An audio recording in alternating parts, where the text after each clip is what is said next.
Okay. So it is, I guess this is the first video of 2022, or at least the first one that I'm recording in 2022. I posted a few the other day.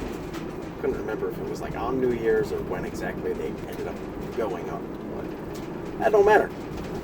So this one is going to be about a monster I homebrewed the other day for no real reason. And this monster is, it's kind of built entirely out of the Sentinel feat. That's the whole inspiration for this monster. That's what this monster does. It's like a big knight guy, and he basically has the Sentinel feat, so whenever he hits you, you lose movement speed.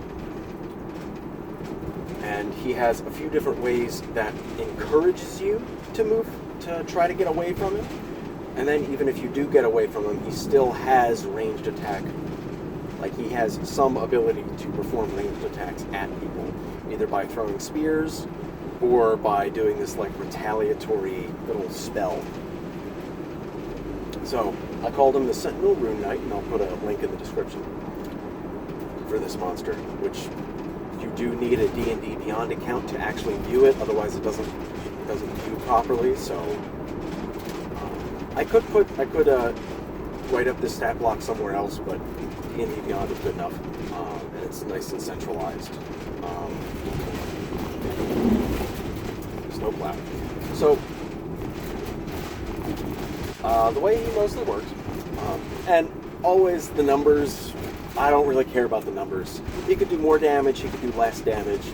The only, like, the biggest things that are, like, important to think about are, like, the number of attacks that it does, especially, and I think, like, a good gauge is, like, if it's, like, a big monster, it does generally, like, at least 2 attacks per round on its turn, when it takes the attack action. And then every tier above tier 1 play, you add an additional attack. At least. That's like minimum, kinda, to make it threatening, depending on the numbers. Like, if you make the numbers crazy high, you don't have to worry about that. But, like, this monster is doing like an average, I think I wrote it like an average of 16, which isn't really that much damage. Really, I think that number could be higher.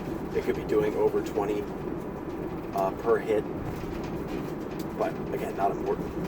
So right now it's doing 2 attacks, but if I intend to throw this monster at a party of like tier 2 players, like, you know, if they're level 6, 7, 8, this monster should be making 3 attacks. And it's not like that's a hard and fast rule. I just think it's like a pretty good guideline. Or no, it would be making 3 attacks, and then if the players were like 12 to 16, then it would be making 4 attacks, and if they were in, you know, the 17 to 20 range, it'd be making 5 attacks and probably be doing extra stuff. But at that point, you're fighting gods, so yeah. So it does that, and then I also made this monster a bit more complicated in an unnecessary way. So for like, it has a bunch of extra abilities, or not extra abilities, but most of its abilities are powered by like runes, and whenever it hits a player, it gains a rune, and then it can spend a rune to do something else, to activate one of its abilities. And that's mostly just like a limiter on its various abilities, and is probably more complicated than most DMs, including myself, would really want to run frequently. Like, if this monster is just a single boss by itself with nothing else, then pump up the damage and the threat level on some of the abilities. Like, you know, more damage, just all around, better to hit bonuses, blah, blah, blah. And give it this limiting factor so that it can't just unload abilities constantly. Or, if you want to make it simpler, it doesn't need all these runes, or it doesn't need a rune to do whatever the abilities are. And I haven't even gotten to what the abilities are yet, but it's not important. I just want to explain that first. So, like, two of its main abilities are the fact that when it hits someone, it reduces their speed to 0. And then it also has, I think maybe that should only happen on an opportunity attack, but it's like, that's your judgment. Actually, yeah, I think that should only happen on like opportunity attacks or maybe attacks done as legendary actions.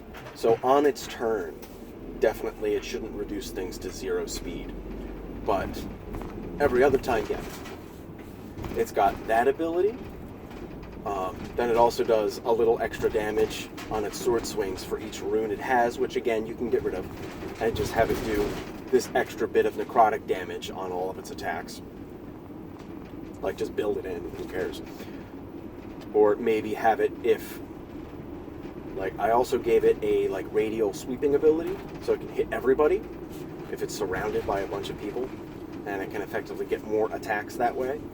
But it's also designed so that if somebody that it's trying to hit with this ability, and also because it's a radial attack, it's a save instead of an attack throw, or an attack roll. Attack throw. This isn't a fighting game. So if there's any target that has a speed of 0, they have disadvantage on this save.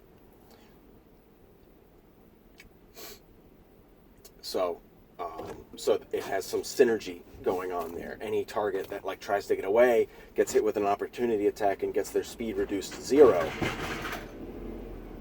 Then they have an even harder time avoiding this radial spin attack. But it's got that. It has a long-range spear throw that always has effectively Hail of Thorns active on it. It always, like, the spear always explodes after it hits somebody. That it can't throw as many spears as it can make sword attacks, but it can do spears as legendary actions. So that's probably where it would be using those more. But the other ability it has is, as a bonus action, it can place down a little glowing rune under the feet of a target that will explode in a round. And that is supposed to encourage players to move away. And it's also immune to this damage. And I think, yeah, the rune specifically, there's no save. You just take the damage if you're there when it explodes. And it does full damage right in that one little 5-foot square that it's placed in, and then it does half damage everywhere around it within 5 feet. So it's got like, 1 square of full damage, and then 8 squares of half damage? So it encourages you to try to move away. And then that triggers opportunity attacks and blah, blah, blah. And then also, I gave it the Sentinel, or it's modeled after the Sentinel feat, so it has the ability to kind of ignore disengage, but I didn't want to punish the players too much. I didn't want to punish the players too much by just disengage isn't an option, so if you get in melee range with this, you're completely boned and you can't get away. But instead, it can still take an attack.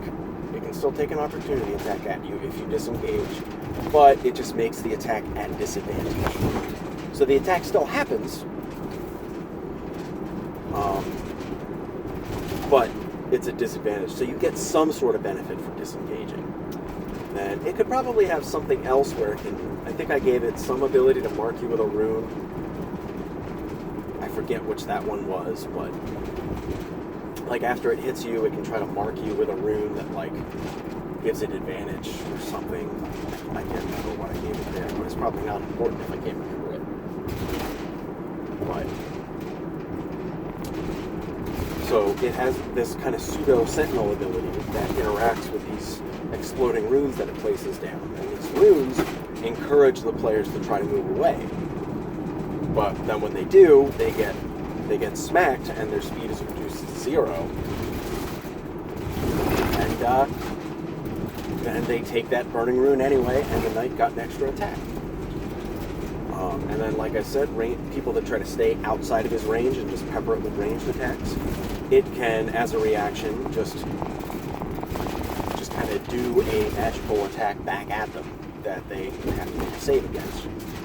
But, so that's a lot of reactions.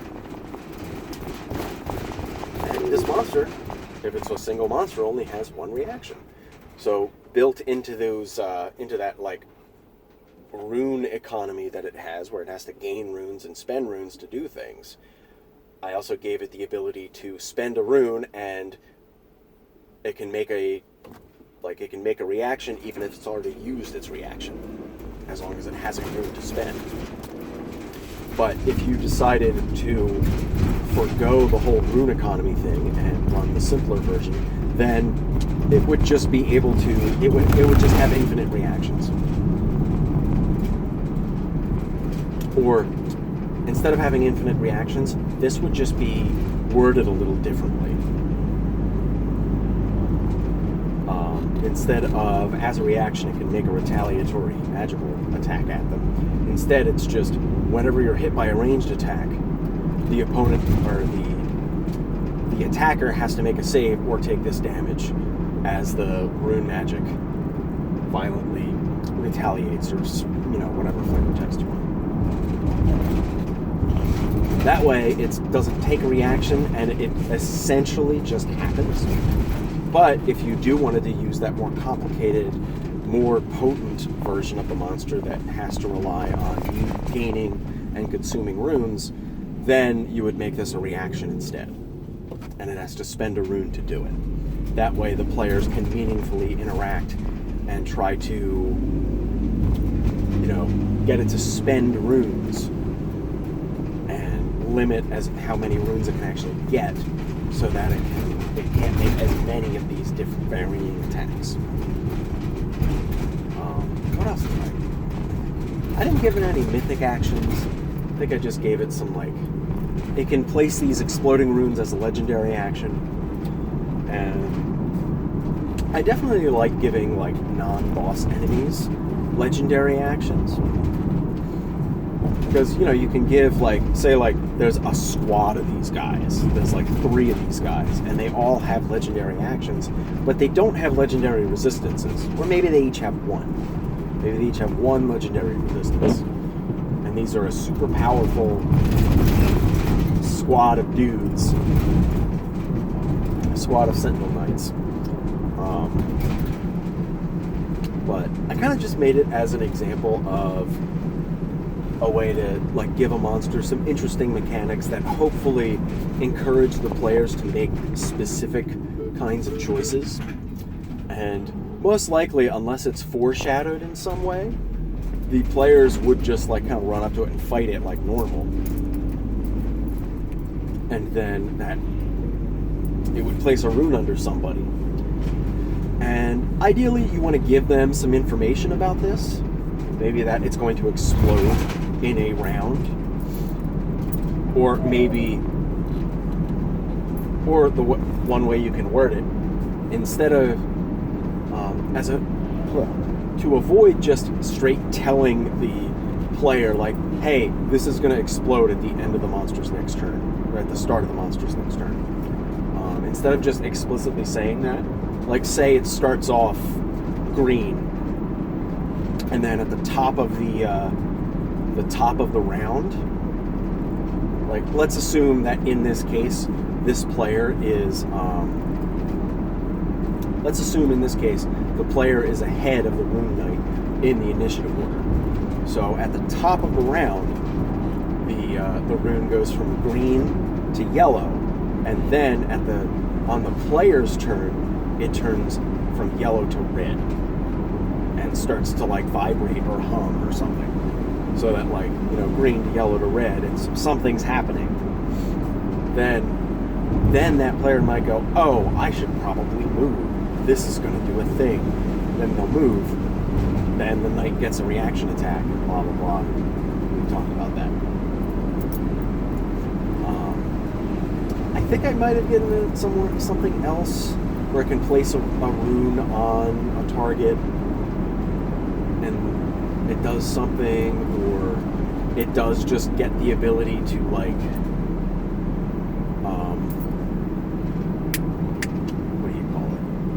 think I did give it the ability that any monster, any creature that it attacks that has a speed of 0, it just has advantage on. I think I gave it something like that, but I can't remember exactly because I made it like 2 weeks ago. And I'm finally now getting to recording a video about it. But yeah, it's something like that. Again, the link will be in the description. What else about this monster? I gave it plate armor. It's got a great sword kind of thing. Again, I think some of the damage numbers could be cranked up, but that's really, it depends on what you need. Like if I were the DM for the Erlmeyer campaign, and I were going to throw this at Henich, Zephyria, Zika, and Ayla, I would pump these numbers up. Because right now it's got like 112 average HP, 18 AC, I think I gave it +7 to hit.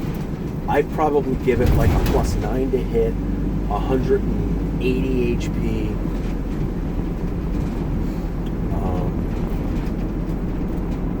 Increase the average damage from like 16 to 24. So whatever I have to do to the die to change that. Probably just a bigger flat bonus to damage instead of like adding an extra die, because adding an extra die is wibbly.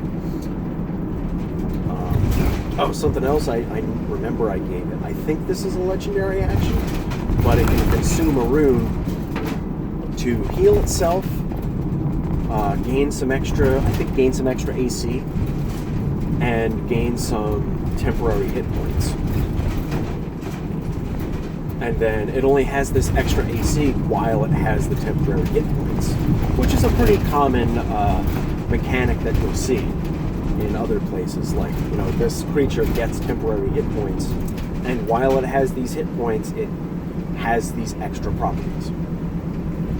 So, like, this is supposed to represent like a runic field surrounding the monster that absorbs some damage.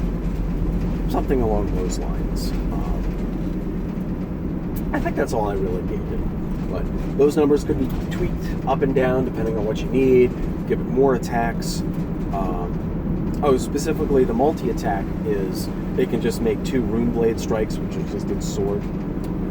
But I think instead it could, if it's in like tier 3, or maybe if you just need it to be a specific, like a boss monster, then it could make, in place of one of its attacks, it could make a sweeping attack. So if it can make 2 attacks, then it can make 1 sweeping attack and 1 normal attack. Or if it can make 3 sword strikes, it can do 1 sweeping and then 2 normal. So, try to give the monster some options to mix it up. I think it also has parry because I based it on like the normal knight, and I just didn't want to remove that. But yeah, I think that's it. That's all I can really remember. I should have looked at it a bit more closely before I made this video. But yeah, that's about it for today.